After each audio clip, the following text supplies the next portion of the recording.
আলহামদুলিল্লাহি রাব্বিল আলামিন ওয়াসসালাতু ওয়াসসালামু আলা রাসূলিহি আল আমিন ওয়া আলা আলিহি ওয়া আসহাবিহি ওয়া মান তাবি'আহুম বিইহসান ইলা ইয়াউমিদ্দিন। আম্মা বা'দ। উপস্থিত সুপ্রিয় দর্শক শ্রোতা, আসসালামু আলাইকুম ওয়া রাহমাতুল্লাহি ওয়া বারাকাতুহু। আজকে আমরা একটা বিষয় নিয়ে আলোচনা করছি, সেটা হলো পরকালে শাফাত করবেন কারা কারা, অথবা পরকালের শাফাত কারা কারা অর্জন করতে পারবেন না। শাফাতের মানে অধিকার কারা পাবেন এবং কারা সেই শাফাতে ধন্য হবেন। তো আসলে পরকালে মাখলুকের মধ্যে থেকে ৫ প্রকার মাখলুকের কথা আল্লাহ তাআলা আল্লাহ রসুল সাল্লাল্লাহু আলাইহি সাল্লাম তার হাদিসের মধ্যে যাদের কথা উল্লেখ করেছেন, তাদের মধ্যে ৫ প্রকার রয়েছে মাখলুক। তারা হলেন ১ নম্বরে আল্লাহ তাআলার ফেরেশতা, তাদের কথা হাদিসে উল্লেখ আছে। দ্বিতীয় হলো নবী রাসূলরা, তাদের কথা হাদিসে উল্লেখ আছে। তৃতীয় হলো আলেমরা, উলামা, এই ওলামা শব্দটাই হাদিসে উল্লেখ আছে। ৪ নম্বর আছে শহীদরা, এই শহীদদের কথাও হাদিসে উল্লেখ আছে। এরপর আছে মোমেনরা, মোমেনের কথাও হাদিসে উল্লেখ আছে। এই হাদিসে এই নামে উল্লেখ আছে, অন্য কোনো নামে উল্লেখ নেই। গাউস বা কুতুব বা পীর এরকম কোনো শব্দ হাদিসে উল্লেখ নেই। হাদিসে এই শব্দে আছে, যদি এই শব্দেই যারা সুপারিশ করবে এই নামই তাদেরকে আসতে হবে। এছাড়া অন্যান্য কিছু বিষয় আছে যারা সুপারিশ করবে বলে হাদিসে উল্লেখ আছে, যেমন আমানত। আমানত কিয়ামতের ময়দানে যারা আমানতদার হয়েছে তাদের পক্ষে তারা সুপারিশ করবে। তদ্রূপ রাহেম অর্থাৎ আত্মীয়তা সম্পর্ক, তারাও সুপারিশ করবে। এবার কোরআন মাজিদ, হাদিসে আছে ইকরাউল কোরআন ফাইন্নাহু ইয়াতি ইয়াউমাল কিয়ামাতি শাফিআন লিআসহাবি। সহিহ মুসলিমের রওয়ায়াত, এই কোরআন মাজিদে সুপারিশ করবে। ৪ নম্বরে আমলদার হাফেজে কোরআন, যে হাফেজে কোরআন কোরআনে অনুযায়ী আমল করেছেন, হালালকে হালাল মনে করছেন, হারামকে হারাম মনে করছেন, সমস্ত কিছু মনে করছেন, সেও সুপারিশ করবেন বলে হাদিসে উল্লেখ আছে। যদিও হাদিসটি দুর্বল, কেউ কেউ এটাকে মিথ্যা বললে আখ্যায়িত করেছে। এরপরে সহিহ মুসলিমের রওয়ায়াতে আছে সূরা মুলক, সূরা মুলক সুপারিশ করবেন। এছাড়া সূরা বাকারা, তার সাহেব যারা এই সূরা বাকারা পড়ছে এদের পক্ষে তিনি অনুযোগ করবেন, তার পক্ষে দলিল পেশ করবে। তদ্রূপ সূরা আলে ইমরান। এভাবে এরকম এখানে আছে ৭ প্রকার, ওখানে আছে ৫ প্রকার। এদের কথা হাদিসে উল্লেখ আছে, এদের নাম ধরে এরা সুপারিশ করতে পারবে। তবে এই সুপারিশ করার জন্য ২টি শর্ত আছে। প্রথমত আল্লাহ তাআলার অনুমতি লাগবে, প্রত্যেকের জন্যই আল্লাহ তাআলার অনুমতি লাগবে। অনুমতি ছাড়া কেউ সুপারিশ করতে পারবেন না। আল্লাহ তাআলা স্পষ্ট করে বলে দিয়েছেন, মান যাল্লাযী ইয়াশফাউ ইনদাহু ইল্লা বিইজনিহি। এমন কে আছে যে আল্লাহর কাছে অনুমতি সুপারিশ করবে তার অনুমতি ছাড়া? সূরা বাকারা আয়াত নম্বর 255। তদ্রূপ ওয়ালা তানফাউ শাফাআতু ইনদাহু ইল্লা লিমান আযানা লাহু, তার কাছে কারো সুপারিশ কোনো ফলপ্রসূ হবে না তার যাকে তিনি অনুমতি দিয়েছেন তিনি ছাড়া। এটা সূরা সাবা আয়াত নম্বর 23। অতএব আরও এরকম অনেক আয়াত আছে, সূরা নাবার মধ্যে আছে।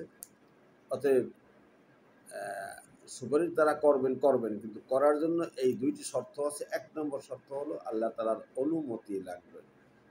এই আলেমরা সকলেই করতে পারবেন না যাকে অনুমতি দেন, শহীদরা সকলেই করতে পারবেন না যাদেরকে অনুমতি দেন তারাই, এবং মোমেনরাও সকলেই করতে পারবেন না, যাকে অনুমতি দেবেন তিনিই করবেন।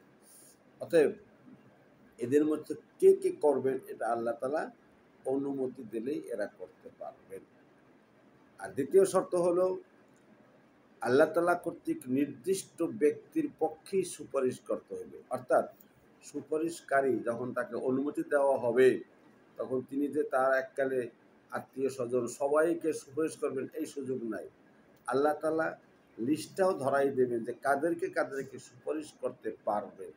আল্লাহ তাআলা যাদের নাম লিখে দেবেন, শুধু তাদের পক্ষেই ওই অনুমতিপ্রাপ্ত ব্যক্তি সুপারিশ করতে পারবেন। অর্থাৎ যাদের নাম দেওয়া নাই তার জন্য সুপারিশ করতে পারবেন না, এটাও একটি শর্ত। অতএব আল্লাহ তাআলা পছন্দনীয় ব্যক্তিকেই সুপারিশ করতে পারবেন যার নাম আল্লাহ তাআলা বলে দেবেন। যেমন আল্লাহ তাআলা বলেছেন, ওয়ালা ইয়াশফাউনা ইল্লা লিমান ইরতাদা, এরা সুপারিশ করতে পারবে না বরং ওই ব্যক্তি ছাড়া যার প্রতি আল্লাহ তাআলা সন্তুষ্ট। আর সন্তুষ্ট কারা কারা, এরা আল্লাহ তাআলাই ভালো জানেন। অতএব আল্লাহ তাআলা যাদের নাম বলে দেবেন, শুধু তাদের পক্ষে অনুমতিপ্রাপ্ত ব্যক্তিরা সুপারিশ করতে পারবেন। এটা সূরা আম্বিয়া আয়াত নম্বর 28। এছাড়া শাফাত লাভ করার জন্য আল্লাহ তাআলা যে যাদের নাম দেবেন তারাই সুপারিশের করার পরে এবং তারাই সুপারিশের হক অধিকার লাভ করতে পারবেন এবং সুপারিশের পেয়ে ধন্য হবেন। যারা সুপারিশ পেয়ে ধন্য হবেন, এই সুপারিশকারীদের সুপারিশ পেয়ে যারা ধন্য হবেন, সেই ধন্য হবে কারা? তাদের দুইটি শর্ত আছে। ১ নম্বর শর্ত, শিরক না করে মৃত্যুবরণ করতে হবে। শিরক করে মৃত্যুবরণ করলে সে সুপারিশ লাভ করা সৌভাগ্য অর্জন করতে পারবেন না। সহিহ হাদিসে উল্লেখ আছে, সহিহ মুসলিমের রাওয়ায়াত, রাসূল বলেছেন সাল্লাল্লাহু আলাইহি সাল্লাম, ফাহিয়া নাইলাতুল ইনশাআল্লাহ মান মাতা মিন উম্মতি লা ইশরাকু বিল্লাহি শাইয়ান। রাসূল বলেছেন এই শাফাআত অবশ্যই ধন্য হবে ওই ব্যক্তি শাফাআত লাভ করবে যে আমার উম্মত থেকে যে ব্যক্তি আল্লাহর সাথে কিছু শিরক না করেই মৃত্যুবরণ করেছে। শিরক করলেও মৃত্যুর আগেই তওবা তিল্লা পড়ে শিরক থেকে মুক্ত করাইতে হবে, কিন্তু শিরকবিহীন অবস্থায় মৃত্যুবরণ করতে হবে। কারণ শিরক নিয়ে মৃত্যুবরণ করলে আল্লাহ তাআলা তাকে ক্ষমা করবেন না। এই জন্য শিরক থেকে দূরে থাকতে হবে যদি শাফাআত লাভ করতে চায়। দ্বিতীয় শর্ত হলো, যে ব্যক্তি লা ইলাহা ইল্লাল্লাহকে বিশ্বাস করবে অন্তরের সাথে, সেই শাফাআত দ্বিতীয় শর্ত লাভ করবে। এই জন্যই হাদিসে আসছে, যে হাদিসটি বুখারী উল্লেখ করেছেন যে আসআদুন নাস বিশাফাআতি ইয়াউমাল কিয়ামাতি মান ক্বালা লা ইলাহা ইল্লাল্লাহ খালিসাম মিন কলবি। আমার শাফাআত পেয়ে ধন্য হবে সবচেয়ে ওই ব্যক্তি, কমপক্ষে কিয়ামতের দিন যে ব্যক্তি কমপক্ষে লা ইলাহা ইল্লাল্লাহ পড়েছে অন্তরের একেবারে ইখলাস সহকারে। তো এই দুই শর্ত লাগবে শাফাআতে পাইয়া ধন্য হওয়ার জন্য। ১ নম্বর, কালেমাতে লা ইলাহা ইল্লাল্লাহ, এটা অন্তরের সাথে বিশ্বাস করতে হবে, পড়তে হবে, মানতে হবে। আর দ্বিতীয়, শিরকবিহীন অবস্থায় মৃত্যুবরণ করতে হবে। এই দুই শর্ত থাকলে কেবল এমন ব্যক্তি সুপারিশ পাওয়ার উপযুক্ত হবেন, যদি আল্লাহ তাআলা তাকে তার মধ্যে নাম লিস্ট করে দেন, তাহলে তিনি পাবেন। আর সুপারিশ করার জন্য ওই দুইটি শর্ত আছে। অতএব যারা সুপারিশ করবেন, এরা নিজের উদ্যোগে প্রথমে যাই এই সুপারিশ শুরু করে দেবেন, যা ইচ্ছে তাকে করবেন। এই যে বিশ্বাসটা আমার সমাজে আছে, এটা ভ্রান্ত বিশ্বাস। এই বিশ্বাস শিরকি বিশ্বাস। কারণ এতে আল্লাহর কর্তৃত্বকে চ্যালেঞ্জ করা হচ্ছে।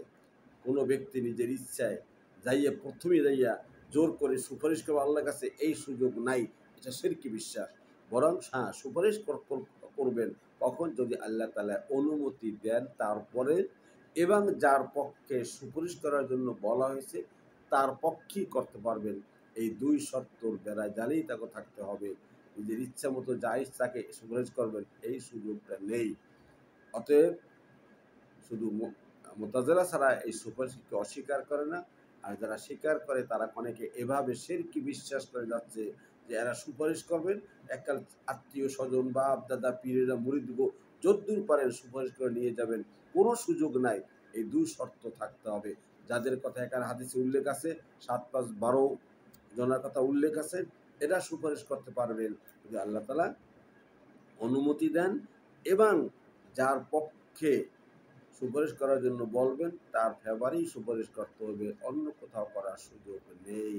অতএব এই সঠিকভাবে হাদিস অনুযায়ী সুপারিশ করলে হবে না, বাকি কথাগুলো বিশ্বাস করতে হবে। শুধু এক চোখ বন্ধ করে এক চোখে দেখবেন সুপারিশ করবেন, অথবা সুপারিশ করবেন একটা যদ্দূর মনে চায় সুপারিশ করবেন, সুযোগ নাই। এই শর্ত ব্যারিকেড আছে। সুপারিশ ঠিকই করবেন, কিন্তু এই ২ শর্ত এবং সুপারিশ পাওয়ার জন্য শিরক মুক্ত হতে হবে এবং লা ইলাহা ইল্লাল্লাহকে অন্তরের বিশ্বাস, অন্তরে খালেস অন্তর দিয়ে বিশ্বাস করতে হবে, সে আলোকে আমল করতে হবে। তাহলেই সুপারিশ লাভ করার আশা করা যায়। এবং যারা সুপারিশ করবে তাদের ওই শর্ত ২ টি লাগবে।